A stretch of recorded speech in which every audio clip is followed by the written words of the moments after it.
श्री श्री प्रेम भक्ति चंद्रिका श्लोक संख्या 3। श्री गुरु चरण पद्म केवल भक्ति सद। देखो तेरे को तो शायद में गुरु मिल गया। ये जो जो लिख रहे हैं ना, इनका एक शिष्य, इन्होंने वादा किया था मैं किसको शिष्य नहीं करूँगा। उस शिष्य ने क्या किया, जिसने लेना था, जहाँ पर वो शौच जाते थे ना, चोरी से उसको रोज साफ करना शुरू किया। साथ में पानी रख देवे, झाड़ू मार देवे। ये कौन गुप्त सेवा करता है। एक दिन उन्होंने आड़ में जाके देख लिया तो उनको दीक्षा देनी पड़ी। अच्छा गुरु इतनी मुश्किल से मिलता है, तेरे को तो मुफ्त में मिल गया। नहीं तो बुरा गुरु है ना लेना। कुछ ठीक है है। नहीं। केवल भक्ति सद्य। व्याख्या। श्री ठाकुर महाशय ग्रंथ के आरंभ में इनका कोई संप्रदाय नहीं है। ठाकुर महाशय ने किसी को दीक्षा नहीं दी। नरोत्तम ठाकुर ने राजपुत्र थे, इनकी जीवनी में। समस्त साधन सिद्धि के मूल स्वरूप, लेकिन ठाकुर जी ने उनको सौंपन दिया लोकनाथ को भी, तू वहां जा, वही तेरे को दीक्षा देगा। जब वो आए तो उनको लगा तो किसको देता ही नहीं। फिर इनको भी दिया कि लोकनाथ तेरे पास आएगा, उसको दीक्षा देना।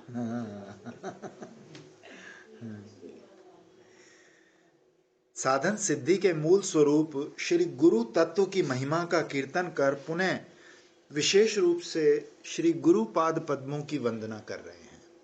समस्त शास्त्रों में भगवत भक्ति को ही परम पुरुषार्थ के रूप में जीव का मूल प्रयोजन बताया गया है।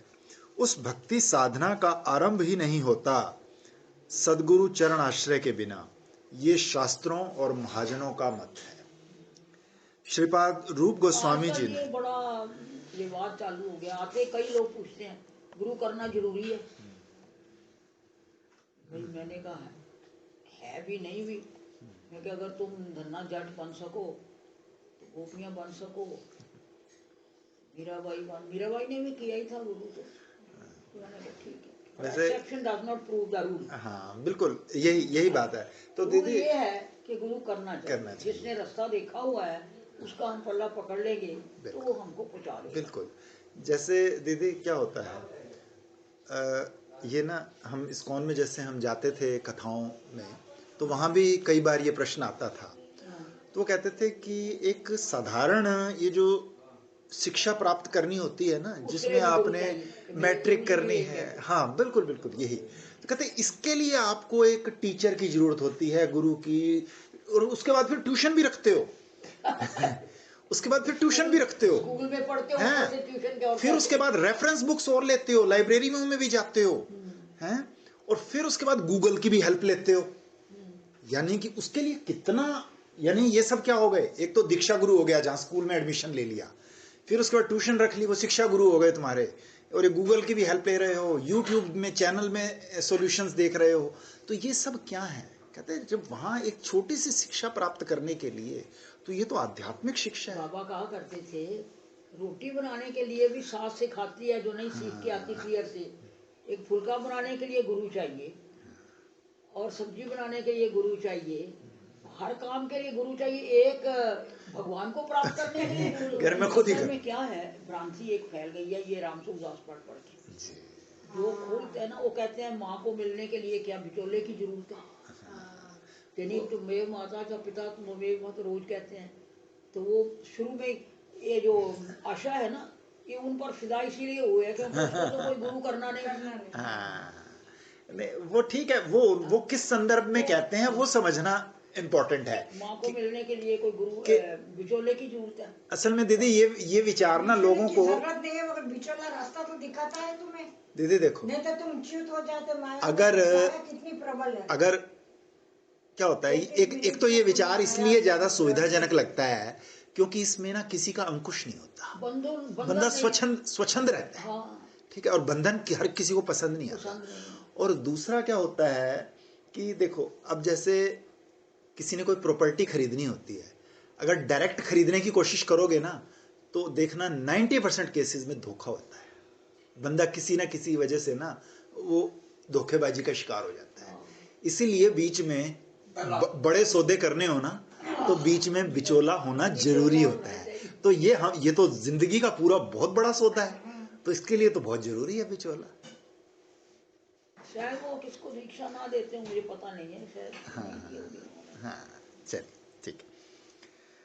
समस्त शास्त्रों में भगवत भक्ति को ही परम पुरुषार्थ के रूप में जीव का मूल प्रयोजन बताया है।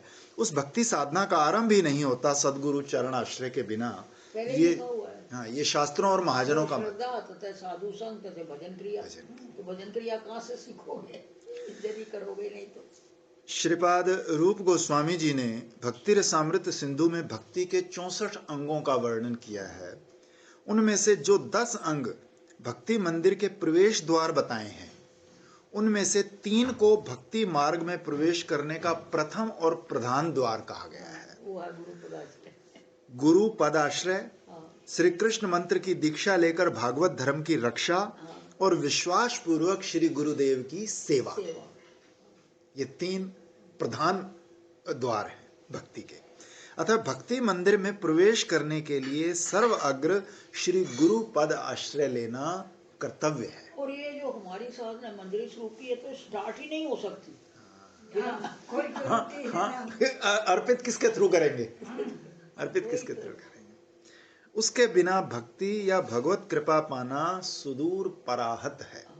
जैसे तरल जल शैत्य संयोग से बर्फ आकृति धारण कर और भी अधिक शीतलता आदि गुणों से संपन्न हो जाता है, वैसे ही भगवान की करुणा ही सांद्र घनीभूत होकर श्री गुरु विग्रह के रूप में भक्त साधक के आगे प्रकट होकर भजन रस धारा से साधक के त्रिपात पदग्ध हृदय को सुशीतल करती हुई उसे श्री भगवत पाद पद्मों में प्रेम सेवा देकर धन्य कर देती है। कृष्ण बंदे जगत गुरु तो कहा हुआ है, कि ये बताने वाला और इसे विश्वास दिलवाने वाला मेरे को चाहिए जगत के गुरु। श्री ठाकुर महाशय पहले श्री गुरु कहकर गुरु तत्व की ओर इंगित करते हैं। श्री का अर्थ है प्रेम संपदा, मतलब वो संपदा जिनके पास है वे ही श्री गुरु हैं। श्रीमद् भागवत कहती है कि तस्मात् गुरुम प्रपद्येत जिज्ञासु श्रेय उत्तमम। तो तात्पर्य यह कि जो उत्तम श्रेय या परम मंगल में भक्ति तत्व जानने के इच्छुक हैं, वे शब्द ब्रह्म में निष्णात अर्थात भक्ति शास्त्रों में पारंगत और पर ब्रह्म में निष्णात अर्थात भक्ति के कारण भगवान का प्रत्यक्ष अनुभव प्राप्त श्री गुरु का चरण आश्रय लें। यदि गुरुदेव तत्वज्ञ ना हो तो आश्रित शिष्य का भजन संबंधी संदेह दूर करने में सक्षम नहीं होंगे, और यदि वे भक्तिमान ना हो तो आश्रित शिष्य में भजन अनुभव का संचार करने में समर्थ नहीं होंगे। प्रश्न हो सकता है कि पांडित्य देखकर ये समझा जा सकता है कि श्री गुरु को तत्व ज्ञान है या नहीं, पर भक्ति तो मनोवृत्ति विशेष है, साधक ये कैसे जानेगा कि श्री गुरु में भक्ति है या नहीं? बहुत बहुत अच्छा।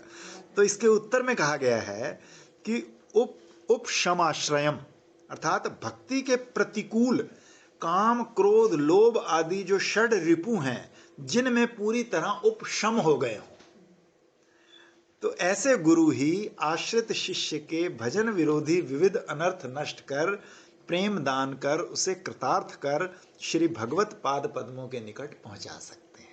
जाहिर है पॉजिटिव चीज नहीं दिखाई दे रही तो नेगेटिव देख लो कि वो तो नहीं है। एक बड़ा एक शिष्य था ना, यहाँ तो किसी की कथा सुन के बड़ा प्रभावित हो गया, तो कोई और जिसको उसने कहा कि कल सवेरे सवेरे जाना जहाँ वो रहता है, तो जाके देखना वो क्या कर रहा है, फिर उसको गुरु करना तो कर लो, बहुत अच्छा लगता है। वो गए तो वो अभी 8 बज चुके थे, तो महाराज जी तो अभी उठे ही नहीं थे, और उठे तो बीड़ी 5 के 12 बीड़ी पी रहे थे सुबह सुबह। तो वापस आ गए। इसलिए कहते हैं 1 साल तक कम से कम गुरु के सानिध्य में रह के उसको पहचानना चाहिए। या कोई पहचाना हुआ बता दे, जैसे आपको हमने बता दिया जाओ भट्ट जी से दीक्षा ले लो, काम बन गया, क्योंकि हमारे पहचाने हुए थे। श्री ठाकुर महाशय कहते हैं श्री गुरु चरण पद्म केवल भक्ति सद्य। यहाँ चरण शब्द भक्ति से भरकर पूज्य अर्थ में प्रयुक्त किया गया है, जैसे स्वामी चरण, गोस्वामी चरण आदि। वस्तुतः श्री गुरु चरण का अर्थ श्री गुरुदेव ही है। पद्म शब्द प्रयोग करने का तात्पर्य है कि पद्म मकरंद रस का आधार या आश्रय होता है। श्री गुरुदेव भी केवल भक्ति सद्म, केवल या शुद्ध भक्ति के परम आश्रय है। केवल या शुद्ध भक्ति के लक्षण निरूपण में श्रीमद् रूप गोस्वामी पाद ने लिखा है, अन्य अभिलाषिता शून्यम ज्ञान कर्म अनावृतम अनुकूल्येन कृष्ण अनुशीलनम भक्तिरुत्तमा। ज्ञान कर्म आदि से अनावृत पर अनुकूल्यात्मक श्री कृष्ण अनुशीलन को ही उत्तमा भक्ति कहा गया है। अनुशीलन अर्थात शील धातु का अर्थ शीलन, ये शीलन द्विध है। ये अनुशीलन शुद्ध भक्ति तभी कहा जाता है जब भुक्ति मुक्ति की वासना से रहित होकर केवल भगवत प्रीति के लिए श्रवण कीर्तन आदि के आवेश से युक्त हो। यही उत्तमा, निर्गुणा, केवला, मुख्या, अनन्या, स्वरूप सिद्धा इन अलग अलग नामों से जानी जाती है। श्री ठाकुर महाशय ने श्री गुरुदेव को केवल भक्ति सद्म कहकर एक और जैसे श्री गुरु का स्वरूप निरूपण किया है और दूसरी ओर श्री गुरु की महिमा भी प्रकाशित की है कि श्री भगवत तत्व और भक्त तत्व के एक अपूर्व समन्वय या मिलन स्थल श्री गुरु चरण शुद्ध भक्ति के आधार अर्थात साधन भक्ति और साध्य प्रेम भक्ति के निवास स्थान है। इस शुद्ध भक्ति की निदान भूमि श्री गुरु के चरण आश्रय से ही भाग्यवान जीव को शुद्ध भक्ति में भजन अमृत प्राप्त होता है। भगवत भक्ति में श्री गुरु चरणों की कृपा से ही साधक के सभी अनर्थ दूर होते हैं। अनायास ही सप्रेम भगवत प्राप्ति होती है। पक्षांतर से उन्हीं श्री गुरु चरणों में अविश्वास हो या अकृतज्ञता हो तो अपराध बीज संचित होने से भक्ति या भजन को मृत प्राय शुष्क भी बना देते हैं। इसीलिए श्रील ठाकुर महाशय ने इसके पीछे लिखा है, वृंदो मुई सावधान मते। जिन गुरुदेव की सेवा के से साधक को अनायास सर्वार्थ सिद्धि होती है, उन गुरुदेव की सेवा का कार्य साधक को एकांत सावधानी के साथ करना होता है। श्री गुरु तत्व जानकर उस तत्व में एकांत विश्वास रखकर ही श्री गुरु सेवा करनी है। श्री कृष्ण ने अपने मुख से श्री उद्धव को श्री गुरु तत्व बताया है। भागवत 11वां स्कंद 17वां अध्याय 17वां श्लोक। आचार्य को मेरा ही स्वरूप जानना, उसकी कभी अवज्ञा मत करना, ना ही सामान्य मनुष्य समझकर उनमें दोष देखना, कारण गुरुदेव सर्वदेव में हैं। साधक को इन सभी गुरु तत्वों में पूरा विश्वास रखकर सावधान होकर गुरुदेव की सेवा परिचर्या करनी होगी, जिससे किसी भी प्रकार श्री गुरु में मर्त्य बुद्धि न आए। बहुत बार श्री गुरुदेव की सेवा में प्रवृत्त होकर भी हम लोगों की ऐसी कितनी ही असंयत चेष्टाएं, भाव और व्यवहार कायिक, वाचिक, मानसिक ऐसे सामने आते हैं, जिससे सेवा फल के प्रतिबंधक कितने ही गुरुतर अपराध संचित हो जाते हैं। इसका कारण यही है कि हम लोग श्री गुरु तत्व उत्तम प्रकार से समझकर और शास्त्रों में श्री गुरु सेवा के संबंध में जो विधि निषेध हैं उन्हें जानकर सावधानी के साथ गुरु सेवा में प्रवृत्त नहीं हो पाते। तभी श्री ठाकुर महाशय ने कहा है, वंदो मुई सावधान मते। श्री गुरु सेवा के विषय में विधि समूह। जैसे साधक श्री गुरु के पाद प्रक्षालन, स्नान आदि के लिए जल स्वयं लाएगा, उनका चरण सम्माहन, अंग मार्जन, नहलाना, चंदन आदि लगाना, वस्त्र धोना, ये सब स्वयं करेगा। गुरुदेव को आते देखकर उनके आगे आकर साष्टांग दंडवत प्रणाम करेगा। गुरु की आयुषिक पूजा के उपकरण। सुन लो, गुरुदेव कहते साष्टांग प्रणाम किया करो। तुलसी तुलसी वो कह रहे हैं नाम से गुरुदेवी जो कहता है। मैं गुरुदेवी नहीं कहता, आपने सुना ही नहीं। और क्या कहता है? तो उपकरण तुलसी, पत्र, पुष्प आदि स्वयं लाएगा। नित्य अन्न पेय आदि भगवत प्रसाद श्री गुरु को निवेदन कर भोजन आदि करेगा। उनका नाम लेना पड़े तो नतमस्तक हो हाथ जोड़कर 108 श्री श्री कहकर उनका नाम लेकर प्रभुपाद या विष्णुपाद शब्द प्रयोग करेगा। सरल भाव से प्रीति युक्त स्निग्ध अंतःकरण से कायिक वाचिक मानसिक चेष्टाओं द्वारा और अपने धन देह गेह प्राण आदि द्वारा सदा सभी प्रकार से श्री गुरु का संतोष विधान करेगा। वंदो मुई सावधान मते। फिर निषेध समूह, अब क्या क्या नहीं करना। गुरुदेव के आदेश का, उनके आसन वस्त्र शय्या पादुका आदि व्यवहार की वस्तुओं का कभी लंघन ना करे। और महाप्रभु ने गोविंद गोविंद का, हाँ, सेवा के लिए तो लंघ गया और वापस नहीं गया। वापस नहीं गया। सारी रात बैठे रहा कि महाप्रभु को लंघ के कैसे पड़े। खाना खाने का समय हो गया था प्रसाद का, तो नहीं गया। उन्होंने क्या रात को कैसे नहीं गया था? कहता वो तो मैं सेवा करनी थी इसलिए आ गया ऊपर से। आ गया, मेरे को अपराध। लेकिन अब तो अपने काम के लिए जाना है, अब थोड़ी जाऊंगा। वो तो आपके काम के लिए था तो ऊपर से आ गया, अपने काम के लिए नहीं जा सकता आपके ऊपर से। कितनी बड़ी बात है। उनके गमन भाषण चेष्टा स्वर आदि का कभी अनुकरण न करे। गुरु के आगे या निकट पैर फैलाकर जांघ के ऊपर पैर रखकर अपना पैर दिखाई दे इस प्रकार कभी न बैठे। उनके आगे जमाई लेना, उच्च हाथ से अंगुली चटकाना, शरीर मटकाना, हाथ पैर नचाना, ये सब कभी ना करें। हम लोग तो बहुत करते हैं। हमारे गुरुजी कहते थे कि ये सब ठीक है, साधारणता, लेकिन हम तो मंजरियां हैं, ऊपर एक दूसरे की वेणी भी बनाते हैं, हंसती भी है, खाती भी है, इसमें कोई दोष नहीं। हमारा बेटा है ना, हम तो इसलिए उसको चेला मानते। पता ही नहीं है ना जिस चीजों को, तो ज्यादा पता नहीं तो वो क्षमा योग्य है। सब क्षमा है। लेकिन कहते हैं जब तक नहीं पता तब तक समय हो गया, अब पता लग गया। नहीं हम बता देते हैं ना कि बेटा है, बेटा है, बेटा है। किसी ने तो शिष्य तो बच्चे ही ये किसी दिन देख लिया होगा, ये कर जाता तो बाहर जाके कहा किसी, अरे गोसाई जी को क्या हो गया है, वो औरत की थाली उठा गया। किसकी? के डॉक्टर दीदी। वो तो उसका बेटा है। दूसरा हमारे पक्ष का होगा ना कोई, उसने कहा क्या हुआ, वो तो उसका बेटा है, तो माँ की थाली नहीं उठाएगा तो और क्या करेगा। यहाँ किसी देखा होगा ना किसी ने, उसने बाहर जाके कहा किसी को। वो श्याम सुंदर ने उससे कही,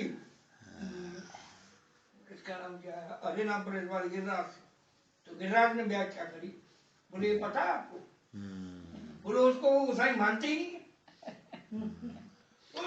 उनके आगे या पास आसन पर न बैठे, शैया पर न लेटे, अन्य को अभिवादन ना करे, अन्य के प्रति प्रभुत्व ना दिखाए, उनके निकट रहे तो उनका आदेश लिए बिना न जाए, उनकी आज्ञा के बिना किसी को दीक्षा ना दे, ना कभी शास्त्र व्याख्या करे, उनसे कोई आज्ञा सूचक बात ना कहे, हाथ या उंगली चलाकर कोई संकेत आदि ना करे, अमुक दीजिए अमुक लीजिए ऐसे अवज्ञा सूचक वाक्य कभी प्रयोग ना करे, प्रयोजन हो तो करने की आज्ञा हो, कहने की आज्ञा हो, ऐसे प्रार्थना सूचक वाक्य व्यवहार करे।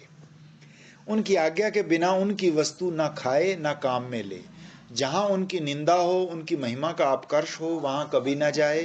गुरु निंदक का कभी मुंह ना देखे। गुरुदेव की मामले में ये लोग बड़े एक्सपर्ट हैं। ताड़ना भर्त्सना के प्रति सहिष्णु हो। मारपीट पहुंच गया।